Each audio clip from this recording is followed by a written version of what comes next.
Welcome to the Slade Ham Experiment, everybody. Hi, hello, how are you? I am Slade Ham.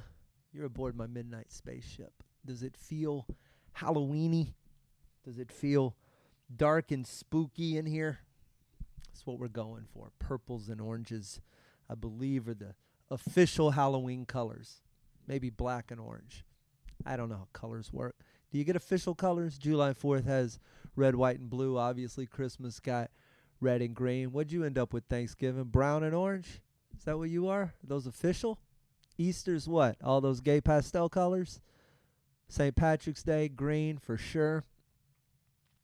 What other big holidays have I missed? Sure, they all have colors. I'll try to celebrate accordingly. This you know what this show has turned into? This show is me screaming about the internet and how I hate it. And I don't like that. This is so meta. Me on the internet screaming about how I hate the thing I'm on. This isn't about being on the internet. This is about getting ideas out of my head. I have been offline as much as possible up until a week ago when I released Andy's special. It came out October 17th. So for the last week, I have been online. I reinstalled TikTok on my phone so I could track his page. He's put out like 7 videos. 2 of them have like 1.4 million views, which is not that impressive on TikTok to cross the million threshold. However, another one of those clips did the exact same thing, crossing the million threshold on Instagram, which is pretty impressive. It's a collaboration with myself, Andy Huggins, Comedy Dynamics, and the Improvs. But it's a lot of coverage for Andy. It's doing quite well. And while that is exciting, it's forced me back into the public sphere. It's made me have to go online. I save my sanity for spurts.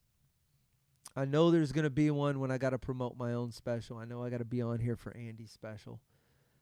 Happens to coincide with like all the wars.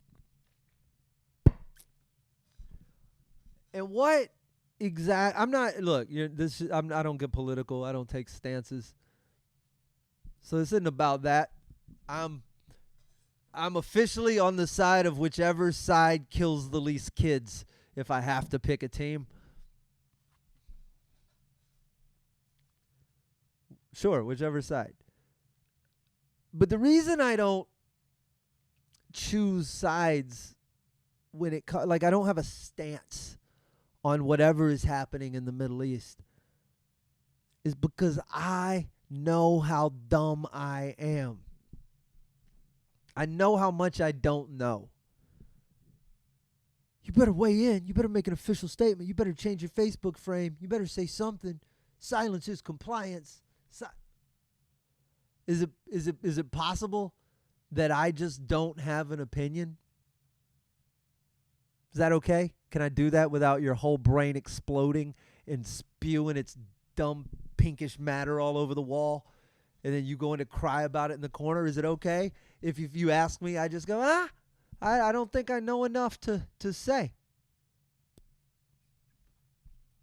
Because I don't.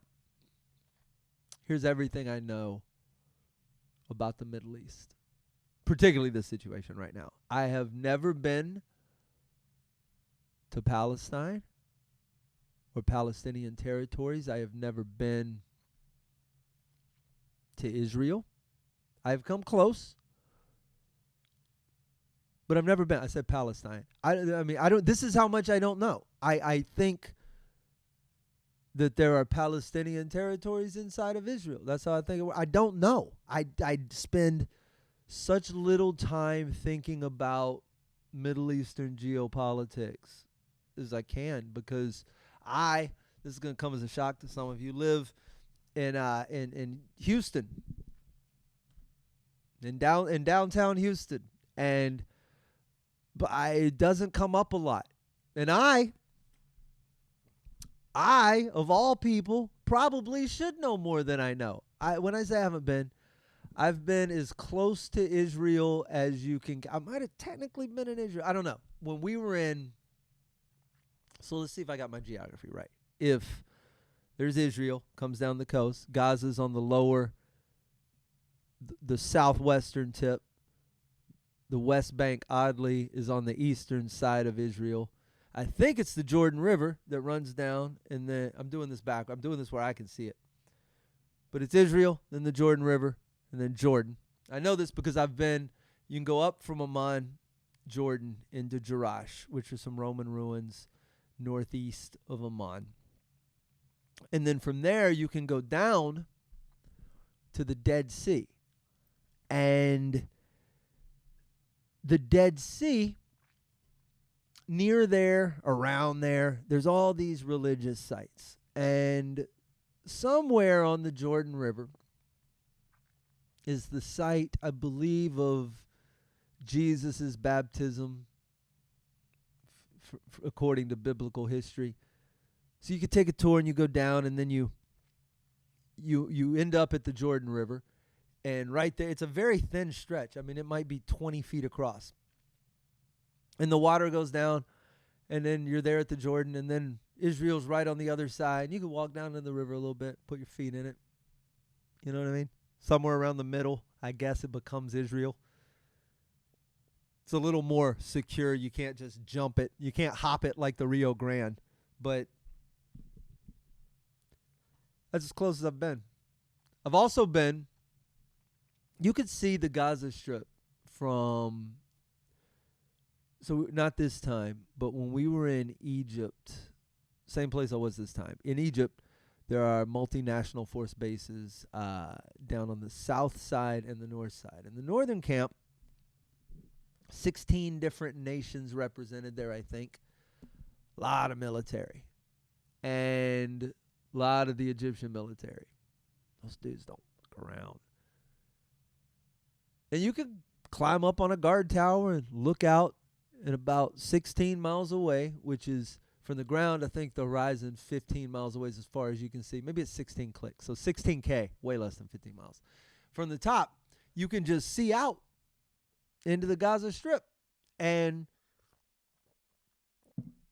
I've done that, and I've heard them talk about what was going on. That was 2009, probably the first time I went. So I've heard people talk about it. I've heard people discuss it. I've heard people tell me about the conflicts.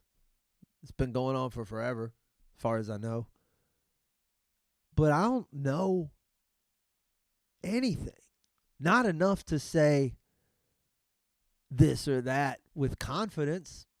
Even if I Googled everything there was to know about it, even if I made it my life's mission, if I said I'm going to sit down for the next 3 months and I'm going to study everything there is to say about Israel and the occupied territories and Palestinian history and what's happening over there and what might possibly happen in Syria or Lebanon because of it, if I went down and studied all of that, I'd still probably be just smart enough to make some dumb statements. We're so dumb. Why do we believe we know about any of this stuff? You familiar with what's it called? The Dunning-Kruger Effect? Is that the one? I get all these mixed up. I was talking about Bader-Meinhof earlier this week. I think it's Dunning-Kruger, where there's a really good John Cleese. You know John Cleese. Monty Python. John Cleese has a couple of great talks, one of which on, I think, creativity is well worth listening to. But he also makes a statement about the Dunning-Kruger effect. And it's a YouTube video, I remember.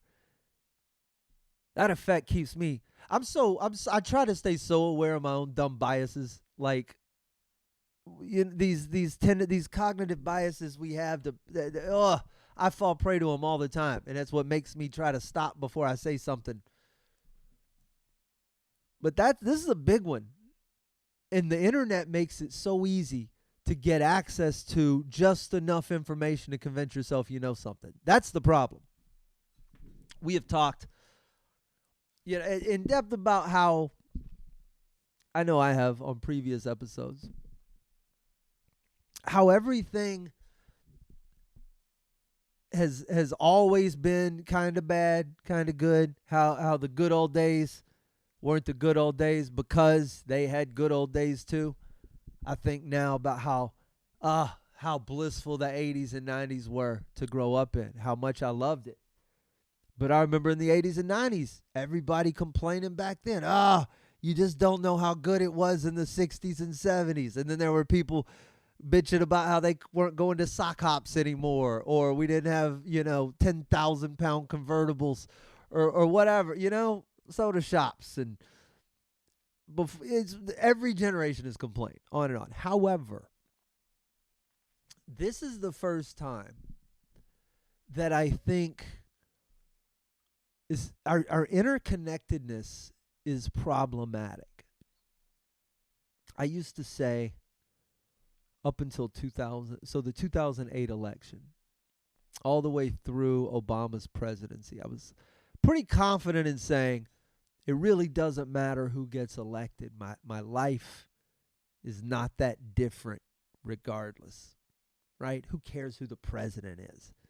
Didn't matter if it was Jimmy Carter or Ronald Reagan or either one of the Bushes or Clinton. My life has been basically the same when I wake up in the morning and when I live my life and when I go to bed. And the president doesn't seem to affect that all that much. Yet,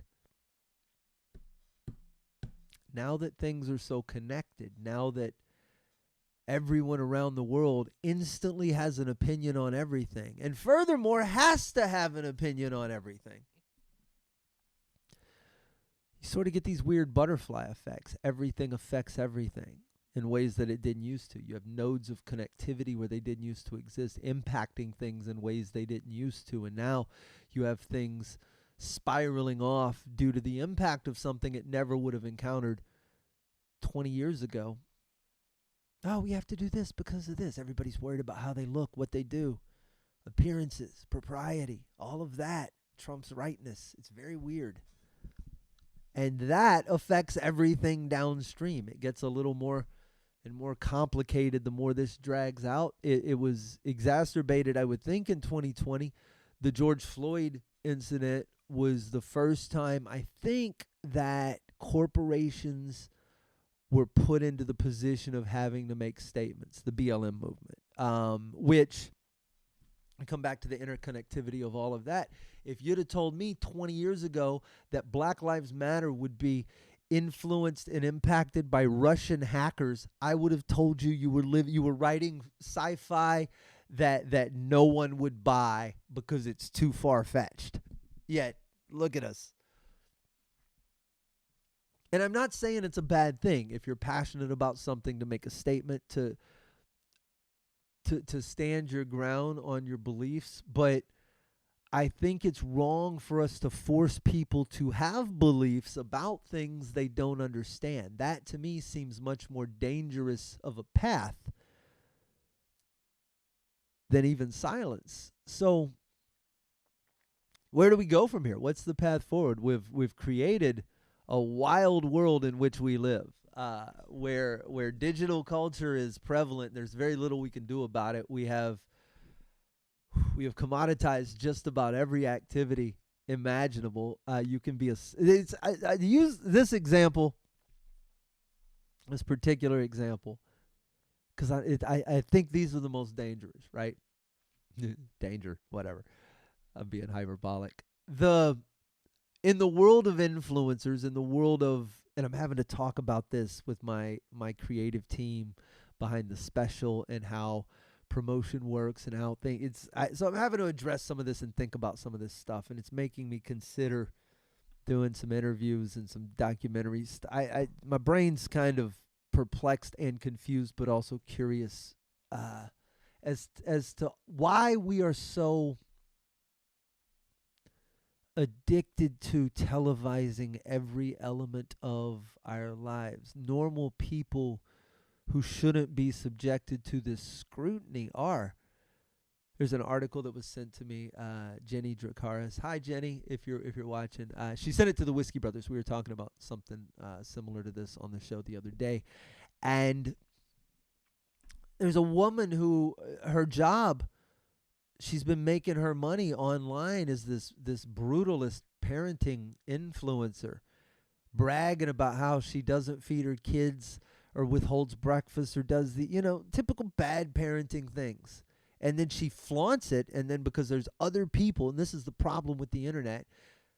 My brother and I were talking about this. I called him to talk about Middle East stuff. He's spent some time in Israel. He spent some time in Gaza. So we're talking, but this all leads to this conversation about how the media disseminates information, how people get their information, how certain things make it into the celebrity sphere and then become, by proxy, just validated. Like their opinion is suddenly something worth listening to. And I'm like, you're a soccer mom. Why are we listening to you in the first place? Because you have all these followers? Well, why do you have all these followers? What are you doing? And you realize that they're just regular moms that should be raising their kid, but instead they've got their cell phones out, and every time they walk into a place to buy something, it's a review.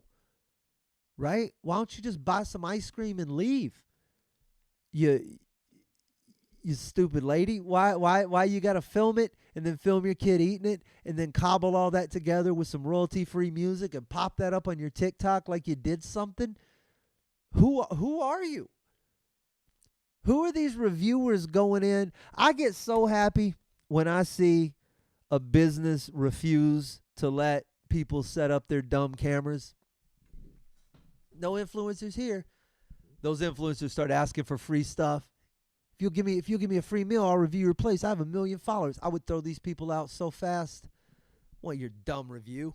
What makes you qualified? If food reviewers aren't qualified, your jackass isn't qualified. Just because you dragged your sniveling, snotty little baby in here and stuck it in a high chair and pulled out your tripod and your dumb ring light and then sat there and photographed the croutons till they got soggy and probably sent a waiter back. Can I get some more croutons? These got soggy. Well, they probably did get soggy because you spent 20 minutes photographing your fucking food, you jackwagon. So why don't we just breathe? I wish it wasn't so. I wish that the world wasn't all televised, all on air, all the time. I miss living the way I used to live when I got to be around people that I liked. We got to discuss things we understood. We got to build things we knew how to build together. Past that, I didn't have to weigh in on every damn thing that happens in the world. We're about to spend. This is how I know when I'm online, I'm online. I sink in, right? If I gotta tiptoe through this nightmare all week long, I'm gonna read it all. Let's go to the news. Let's check it out. Let's see what they're saying. Let's remind ourselves why we don't do this. $100 billion for Israel and the Ukraine. I don't know what dollars mean, if I'm being perfectly honest. This is something else I don't think I have an opinion on. You think you know the value of $1, but we have somehow the deficit doubled. It was like $1 trillion, and now it's like $2 trillion, and somehow there's like 300 billion. This is what I think I know. There was like $300 billion earmarked for something for student loans, and then that got revoked. So instead of not spending that, somehow that ended up being called a savings instead of the weirdest shit happens with this money. Now we're $2 trillion in debt. That's what I know. And you just go put $100 billion and just send it off to Israel and the Ukraine, which is fine. But didn't we just have like some knockdown drag out? Everybody screamed and yelled about how absolutely untenable $5 billion was. I remember this to be so. I think Trump was trying to build a wall. He said, I need $5 billion to build a wall. Now, I don't know anything about walls or Mexico, so I'm not going to weigh in on whether that needed to happen or not. But I remember everybody going, $5 billion? Where will we ever find $5 billion? That's the most insane amount of money I've ever heard of in my life. And I get it. It is. $5 billion sounds like a fuck ton of money to me. I wouldn't give it to you to build something like a wall. I don't think that sounds, but I don't know. But then now 100 billion is just like oh yeah, that's just what we're gonna send overseas. Like, where does when I used to watch wrestling,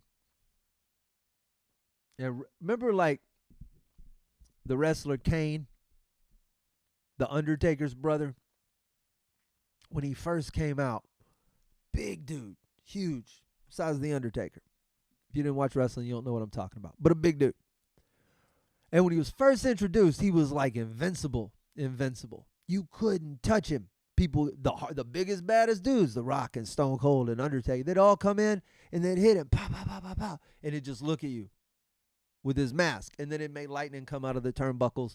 It was really crazy. But the fact that no punch could damage this dude, you were like, okay, well, that's my baseline for what a punch means. And then 6 months later, Rey Mysterio Jr. is whooping his ass. Rey Mysterio Jr. is the size of a dragonfly. How is that possible? If all the baddest dudes couldn't whoop him, why you're changing the value of a punch the way they keep changing the value of $1? I don't know what anything means. Is 5 billion a lot? Is 100 billion a lot? Is 200,000 a lot? Because it doesn't matter what number it is. Whoever proposes it, the person on the other side screams and yells about how it's too much. And then this team screams and yells about how it's not a little. And I don't understand how these 1,000-year-old people are making decisions for this country in the first place. I don't have an opinion, because I would only be basing it on the bullshit articles presented to me. What would be required of me to become educated enough to have a valid opinion, to make a statement, to put out a tweet, to say something on Facebook, to change my frame, to wear a shirt, to wave a flag, to do any of that. It's an enormous amount of work and energy and education and effort I'm not willing to go into. And I'm certainly not going to do it just on the suggested whim of the media that I better educate myself and I better start paying attention to help the Jewish people. And they were saying this about Asian people a couple of years ago, and they say this about every people, who depending on who's in the news. I just want to help people without having to make some dumb stance. I don't want to educate myself because the media said you got to learn about this so that you can have an opinion. No, I don't. I can wake up tomorrow and I can not think about this the way I don't think about a lot of things. I'm not going to not think about it. I mean, I do understand there's something problematic there. I have friends who have lived in both places. I understand why they're upset. Totally. I understand why my Jewish friends are upset. I understand why my Palestinian friends are upset. I get it. But I'm not about to make some blanket statement. I'm a white dude I'm half Lebanese and Syrian. I kind of could have a fight. I could have a dog in this fight. And I don't. I don't know, man. We get so worked up over so much stuff. We got so much work to do here. Just the neighborhood could use a little help. You know what I mean? All of this, I think, stems from our inability to deal with the uncertainty. We're connected now. Everything's available. You can see just how wonky the rest of the world is, just how crazy things are everywhere. It can make you feel a little depressed, a little cuckoo. But and we'll do a whole episode on this. I think the whole job, man, is to prepare yourself to be adaptable to whatever happens. For uncertainty to be a strength, right? To improve your position to the point where it doesn't matter what happens, you're prepared. And I don't mean like in a crazy survivalist sort of, I got 6,000 cans of refried beans in my attic. Not that kind of prepared. I just mean prepared, educated about the right things, in possession of the right tools, surrounded by the right people,